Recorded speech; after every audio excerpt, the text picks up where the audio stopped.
Hi there. Thank you for that lovely introduction.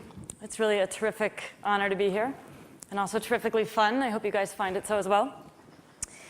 So as you just heard, I am an expert in being wrong. And I hate to break it to you, but so are all of you. This is one of your wonderful human birthrights, right? You use language, you use tools, you have opposable thumbs, and you get stuff wrong.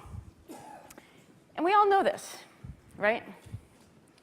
In fact, every major account of what it means to be a human being, whether that account comes to us from religion or philosophy or science or psychology, all of these acknowledge and pay homage to the fact that we are fundamentally fallible creatures. And we acknowledge this in our everyday lives too, right? This is why we say things like, to err is human, and everybody makes mistakes. And it's why we hold conferences where we get together and we talk about failure, about the inevitability of error, and even the importance of embracing those mistakes on the theory that sometimes they are one of our best engines of innovation and learning and change. So in the abstract, we're really great at accepting the fact that we make mistakes. And in the concrete, we're terrible at it. And one of the things that interests me is we're terrible at this even when we're wrong about totally trivial things. I once had a guy tell me about this argument that he'd gotten into with some friends at a party. He was on the losing side of the argument. And although it had happened many years previously, he remembered it in tremendous detail. This argument was about how many carbohydrates are in a jar of pickles. Right?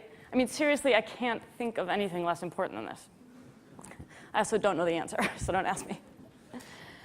I also once had a man confess to me that sometimes when he's in the middle of arguing with his wife and he suddenly realizes that he's wrong and she's right, instead of just admitting that fact, he starts spontaneously inventing imaginary facts to support his position.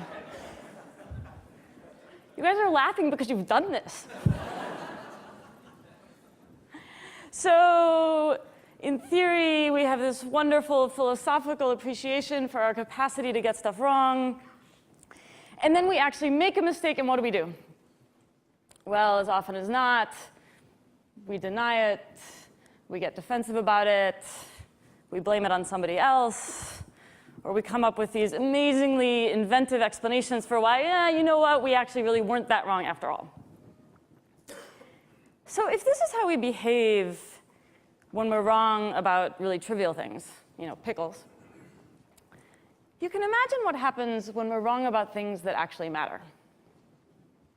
About the whereabouts of weapons of mass destruction, or the safety features on an oil rig, or the stability of our housing market, the identity of a murder suspect, the integrity of our money manager, the fidelity of our spouse, or any of the many, many beliefs we have that are hugely consequential and that help us understand ourselves and make sense of the world around us. So what I want to talk about today is this gap between our abstract understanding that, of course, we get stuff wrong, and then, on the other hand, our real ineptitude with dealing with our mistakes. Now, given that we understand that collectively, as a species, we get things wrong, and given that we're actually extremely good, arguably too good, at recognizing the mistakes or the putative mistakes of other people, you might think that the problem here is that we fail to look inward. That we don't stop and scrutinize our own soul for the possibility that we're making a mistake. I want to suggest today that actually that's exactly backward. That the problem is we do search our souls to figure out if we've made a mistake. In fact, that's one of the only ways we try to figure out if we've made a mistake. And it's going to fail us every single time. Let me show you what I'm talking about. Can I get my slides, please? Oh, not that one. Here, I can fix that maybe. That one. So this is one of my favorite optical illusions. Some of you guys might have seen it before. Here's the trick. The square labeled A and the square labeled B are the exact same shade of gray. Right. So you're having a little bit of trouble believing me because you're looking at this thing for yourself, and it's incredibly self-evident that these two squares are different colors. So let me shake up your sense of certainty about that just a little bit. OK, now it's not quite as self-evident, right? So the reason I like this illusion is that it helps us understand that a feeling of certainty about something does not necessarily suggest that we're accurate, OK? And what I want to talk about today, and what's interesting to me here, is this deep inner feeling of accuracy. And in particular, I want to try to encourage everybody here to not be seduced by that feeling, because as we see from the earlier slide, it actually is quite seductive. So I want to tell you two quick stories about it. The first one takes place in 1941, and it concerns this 13-year-old kid who's sitting at home listening to a Major League Baseball game on the radio, when suddenly an announcer breaks in and delivers an extremely urgent bulletin because the Japanese have just bombed Pearl Harbor. Now, as you can imagine, this experience made a huge impression on this kid. In fact, these kinds of experiences make huge impressions on all of us. I'm sure everybody here knows exactly where they were on September 11, 2001. I know I do. Psychologists call these kinds of experiences flashbulb memories, because it's like they happen and a camera goes off and freezes the frame in perfect, lucid detail. And that's what happened to this kid, right? He carried around this memory of the baseball game and the announcer breaking in all of his life, and he reaches adulthood, and one day he's telling this story for like the zillionth time, and he suddenly realizes that it has to be wrong. Because Pearl Harbor was bombed on December 7th, and Major League Baseball is not played in December. One of the things I love about this story is that as it happens, by now this 13-year-old kid has grown up, he's gotten his PhD in psychology, and he's become one of the country's foremost memory researchers. The guy's name was Ulrich Neisser, and he decided he was going to study flashbulb memories. So in 1986, when the Space Shuttle Challenger exploded, he immediately launched a huge study. What he did was, the day after the explosion, he got a bunch of people to sit down and write out in as much detail as they could their memories of what had happened. And then he got in touch with all of them 3 years later, and he asked them to do the exact same thing. So what did he find? Turns out that fewer than 7% of the second reports matched the initial ones. 50% of them were wrong in 2/3 of their claims. And 25% of them, 1 in 4, was wrong in every major detail. I have to tell you guys that a couple of years ago, a consortium of scientists got together and they replicated this study with people's memories of September 11th. And they came up with the exact same findings. I know how vividly you remember that day. And I know that everybody in this room would love to be in the 7% of people with the good memories, right? Unfortunately, we cannot all be the statistical outliers out there on the far happy end of the graph. Second quick story. This one's really quick. It takes place 2 years ago down in Boston at Beth Israel Deaconess Medical Center. This woman comes in for a surgery. She's anesthetized. She's taken into the operating room, surgeon cuts her open, does his thing, stitches her back up, sends her out to the recovery room. And eventually she wakes up, and she looks down, and then she looks at the nurse standing next to her, and she says, "Why is the wrong side of my body in bandages?" So the surgeon was supposed to operate on her left leg, and he operated on her right one. And when the vice president for healthcare quality at Beth Israel discussed this incident, here's what he said. He said, "For whatever reason, the surgeon simply felt that he was on the correct side of the patient." So you see where this is going. Trusting too much in the feeling of being on the correct side can be really dangerous. The lesson we learn from the illusion and from flashbulb memories and from this medical mistake is that this internal feeling of being right, no matter how convincing it is not a foolproof guide to what's happening in the external world. And this is why I told you I want to talk today about this habit of ours of looking inward to figure out if we're wrong, right? We see the first problem. The first problem is we can't trust completely this internal feeling of rightness. But I also want to talk about the feeling of wrongness. So let me ask you guys something. Just think to yourselves for a moment. What does it feel like to be wrong?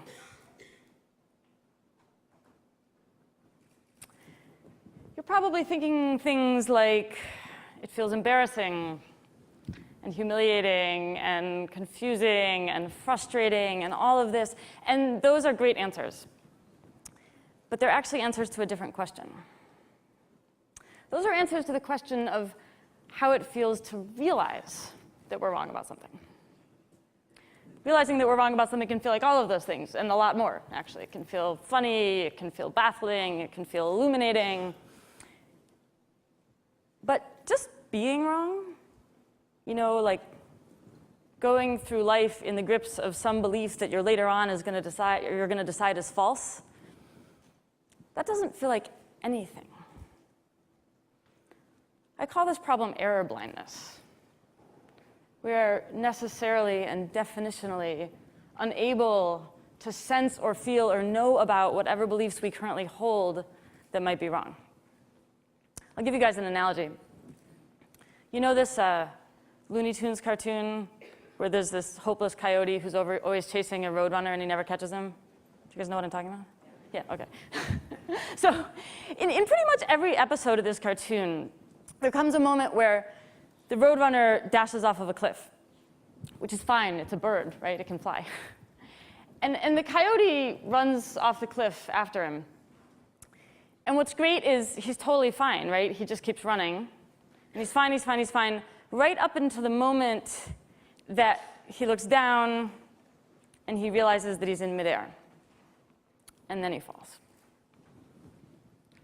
So when we're wrong about something, again, not when we realize it, but when we're just in that state of being wrong, we're like that coyote after he's gone off the cliff, but before he's looked down, right? We're already in trouble, but we think we're on solid ground. So I should actually revise myself a little bit. It does feel like something to be wrong. It feels like being right. So this is the situation that we're in. We can't trust the inner feeling of being right because it sometimes misleads us. And we can't trust the inner feeling of being wrong because it basically doesn't exist until it's too late. So what are we supposed to do? Well, when you think about it, the answer is kind of obvious. If we can't look inside to figure out whether or not we might be wrong, then we need to look outside. We need to look to each other. People who think about error prevention in high-risk domains already know this, right? They already know to externalize the solution to the fact that we are imperfect creatures.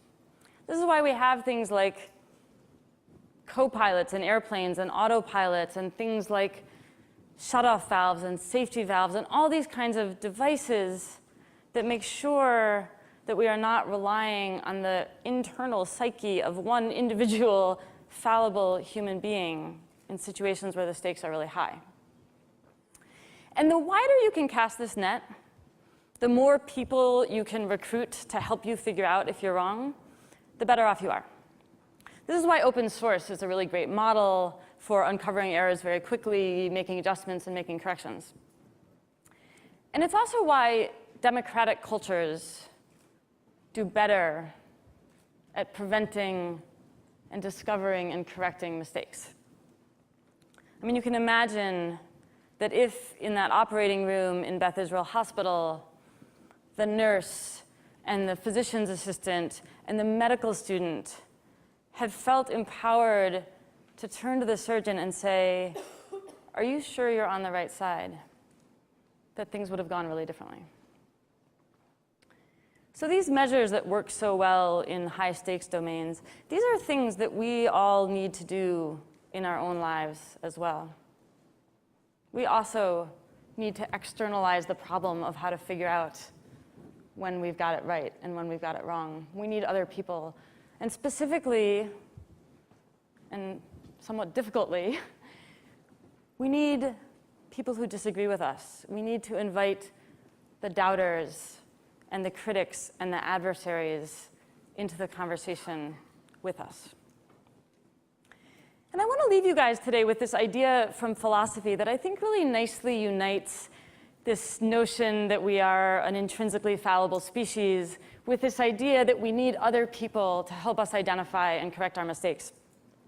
And I need to apologize to the Pop Tech organizers because they expressly ask us not to use jargon in our presentations. And unfortunately, this lovely philosophical idea, here's what it's called. It's called the pessimistic meta-induction from the history of science. It's a terrible name, I'm sorry. But it means something really simple, actually. Basically, a bunch of philosophers of science looked back on the entire history of scientific discovery and advancement, and they observed that over the course of time, every major scientific theory that at one point has just seemed absolutely brilliant and bulletproof has eventually proved wrong. And they drew from this the obvious conclusion, which is that sooner or later, most of our own, beloved, widely held, and seemingly right scientific theories are going to prove wrong as well. This insight is not specific to science. When you think about it, pretty much every domain, right? Economics, technology, politics, how we heal diseases, what foods we think we should eat, how we believe we should raise our children, how we believe we should educate them. In all of these cases, and a whole lot more, one generation's idea of an absolute truism very often becomes the next generation's idea of folly and falsehood. So much so that really we might as well have a pessimistic meta-induction from the history of everything. But here's the thing. This insight is really only pessimistic if you hate being wrong and you don't want to find out about your mistakes.